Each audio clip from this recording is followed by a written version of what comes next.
അപ്പം പുതിയൊരു വീഡിയോയിലേക്ക് എല്ലാവർക്കും സ്വാഗതം. രാവിലെ തന്നെ ഭയങ്കര മഴയാണ്. താഴ്ന്ന പ്രദേശങ്ങളിലൊക്കെ വെള്ളം കയറി തുടങ്ങിയിരിക്കുന്ന അതിൻ്റെ കഷ്ടതകൾ ഒരു വശത്ത്, അതുപോലെ നിത്യേന ജോലിക്ക് പോകുന്നവരെ സംബന്ധിച്ച് ജോലി കിട്ടാത്ത അവസ്ഥ. മഴക്കാലം എന്ന് പറയുന്ന ദുരിതത്തിൻ്റെ കാലമാണ്. അതിങ്ങനെ തുടങ്ങി വെച്ചിട്ടുണ്ട്. അപ്പം ബാക്കിയുള്ള ദിവസങ്ങളിൽ എല്ലാവർക്കും ദുരിതത്തിൻ്റെ കാലമായിരിക്കും. അപ്പം നമ്മൾ ആദ്യമേ തന്നെ നോക്കുന്നത് തുടരി എന്ന ചിത്രത്തിൻ്റെ കളക്ഷനാണ്. തുടരി എന്ന ചിത്രത്തിനെ പറ്റി വേദനിപ്പിക്കുന്ന ഒരു വാർത്തയാണ് ഇന്നലെ പുറത്തു വന്നത്. നമ്മൾ നേരത്തെ തന്നെ പറഞ്ഞിട്ടുണ്ടായിരുന്നു OTT-യിൽ 30-ാം തീയതി മുതൽ പ്രദർശനം ആരംഭിക്കുമെന്ന്.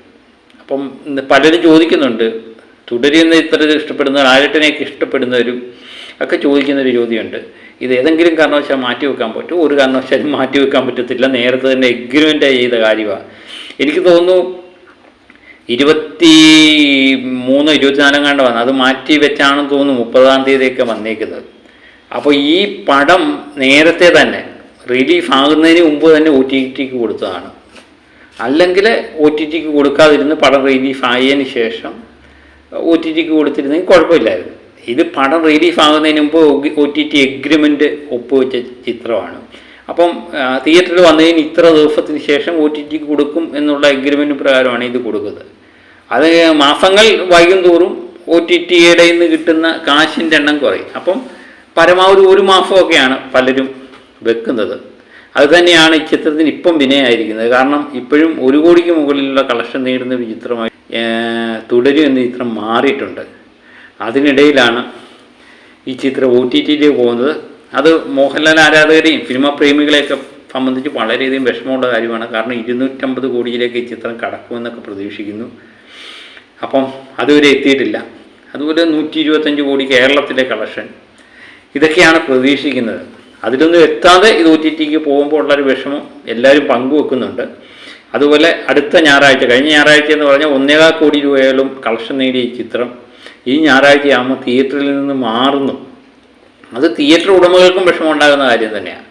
ഇപ്പം ഇറങ്ങിയ പല ചിത്രങ്ങളും തുടരി എന്ന ചിത്രത്തിൻ്റെ കളക്ഷൻ പോലും നേടാൻ പറ്റാതെ നമുക്ക് ഒരു കാര്യം തന്നെ എടുക്കാം. ഉജ്ജ്വലൻ എന്ന ചിത്രം എല്ലാ പ്രേക്ഷക പിന്തുണയും പ്രേക്ഷക അഭിപ്രായവും ഒക്കെ നേടിയ ചിത്രമാണ്. പക്ഷേ കഴിഞ്ഞ ദിവസം ബുക്ക് മൈ ഷോയിലൂടെ 24 മണിക്കൂർ വിറ്റുപോയത് 7460 ടിക്കറ്റാണ് ഉജ്ജ്വലൻ്റെ. പക്ഷേ തുടരി എന്ന ചിത്രത്തിൻ്റെ വിറ്റുപോയിരിക്കുന്നത് 7620 ടിക്കറ്റാണ്. അപ്പോൾ അത് തമ്മിലുള്ള വ്യത്യാസം. നമ്മുടെ ഒരു വിജയ ചിത്രമായിരുന്നു പ്രിൻസും പടക്കളവും. പ്രിൻസിൻ്റെ ടിക്കറ്റ് വിൽപ്പന എന്ന് പറഞ്ഞാൽ 6000 ചിലാണ് ടിക്കറ്റേ ഉള്ളൂ. പടക്കളത്തിൻ്റെ 6000 ചിലാണ് ടിക്കറ്റേ ഉള്ളൂ. ആ സ്ഥാനത്താണ് തുടരി എന്ന ചിത്രം 7620 ടിക്കറ്റ് വിറ്റ് ഇപ്പം ഓടുന്ന ചിത്രങ്ങളിൽ 2-ാം സ്ഥാനത്ത് നിൽക്കുന്നത്. ആ ചിത്രമാണ് OTT-യിലേക്ക് പോകുന്നത്. അതിൻ്റെ ഒരു വിഷമം എല്ലാവർക്കും ഉണ്ട്.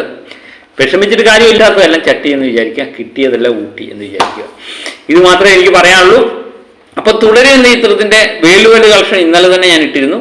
232 കോടി 25 ലക്ഷം രൂപ. ഇന്ത്യ ഗ്രോസ് ആയിട്ട് 138 കോടി 90 ലക്ഷം രൂപ. ഓവർസീസ് ആയിട്ട് 93 കോടി 35 ലക്ഷം. 232 കോടി 25 ലക്ഷം. ഇന്നലെ ഏകദേശം കിട്ടിയത് 49 ലക്ഷമാണ് ഇന്നലെ കളക്ട് ചെയ്തതായിട്ടാണ് അറിയാൻ പറ്റുന്നത്. അതിന് ചെറിയ മാറ്റങ്ങൾ ഉണ്ടാകാൻ സാധ്യതയുണ്ട്. 30-ാം തീയതിക്കുള്ളിൽ ഇത് 120 കോടിയിലേക്ക് ടച്ച് ചെയ്യും എന്ന് നമുക്ക് പ്രതീക്ഷിക്കുക വയ്യ എന്ന് തോന്നുന്നു. അതുപോലെ എന്താ പറയുന്നത്, ഇനി മഴക്കാലമാണ്. മഴക്കാലമാകുമ്പോൾ കളക്ഷൻ വളരെ കുറയും. അപ്പോൾ തുടരും എന്ന ചിത്രവുമായിട്ട് ബന്ധപ്പെട്ട് ഇന്നലെ നമ്മൾ പല തിയേറ്റർ ഉടമകളുടെയും വാക്കുകൾ കേട്ടു.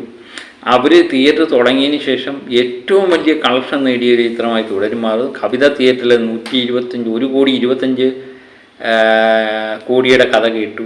കോട്ടയം അഭിലാഷിലെ 1 കോടിക്ക് മുകളിൽ കളക്ട് ചെയ്തു. അതുപോലെ മിക്കവാറും പ്രമുഖ തിയേറ്ററുകളിലെല്ലാം തന്നെ 1 കോടിക്ക് മുകളിൽ ഈ ചിത്രം കളക്ട് ചെയ്തു എന്നറിയുമ്പം ഇപ്പോഴത്തെ പല ചിത്രങ്ങളുടെയും വേൾഡ് വൈഡ് കളക്ഷനുമായിട്ട് അടുത്ത് നിൽക്കുന്ന ഒരു തിയേറ്ററിലെ തുക തന്നെ അല്ലേ.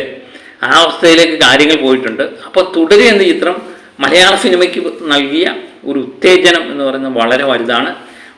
ഇനി വരുംകാല ചിത്രങ്ങൾക്കും ഈ നിലവാരം, ഈ ഉത്തേജനത്തിൽ നിന്ന് പുതിയ പുതിയ ചരിത്രങ്ങൾ സൃഷ്ടിക്കട്ടെ എന്ന് നമുക്ക് പ്രാർത്ഥിക്കാം. അപ്പം തുടരും എന്ന ചിത്രത്തിന് ശേഷം ജൂൺ 6-ാം തീയതി നമ്മുടെ ചോട്ടാ മുംബൈ എത്തുന്നുണ്ട്, തലയും കൂട്ടരും എത്തുന്നുണ്ട്, റിലീഫ് 4Kയിൽ. അതിനുവേണ്ടി കാത്തിരിപ്പാണ്. അതുപോലെ ജൂൺ 27 നമ്മുടെ കണ്ണപ്പ എന്ന് പറയുന്ന തെലുങ്ക് ചിത്രവും എത്തുന്നുണ്ട്. അത് മോഹൻലാലിന് 15 മിനിറ്റുള്ള ചെറിയൊരു റോളാണ്. അപ്പം ലാലേട്ടനെ കാണാനും ഇഷ്ടപ്പെടാനും ഒക്കെ കഴിയുന്നവർക്ക് ഇതൊക്കെ ധാരാളം അല്ലേ. പിന്നെ മഴക്കാലമാണ്. മഴക്കാലത്ത് ഇങ്ങനെയൊക്കെയുള്ള ചെറിയ ചെറിയ ലാലേട്ടൻ റോളുകളും ഒക്കെ ആയിട്ട് നമുക്ക് ആഘോഷിക്കാം. പിന്നെ ഓഗസ്റ്റ് മാസം നമ്മൾ പറയുന്ന പോലെ തന്നെ ഹൃദയപൂർവ്വം എന്ന് പറഞ്ഞ ലാലേട്ടൻ ചിത്രം, അതിനുവേണ്ടിയാണ് എല്ലാവരുടെയും കാത്തിരിപ്പ്. പുതിയ പുതിയ ചിത്രങ്ങളും വിശേഷങ്ങളും ഒക്കെ ആയിട്ട് ഞാൻ വീണ്ടും എത്താം. Okay, by.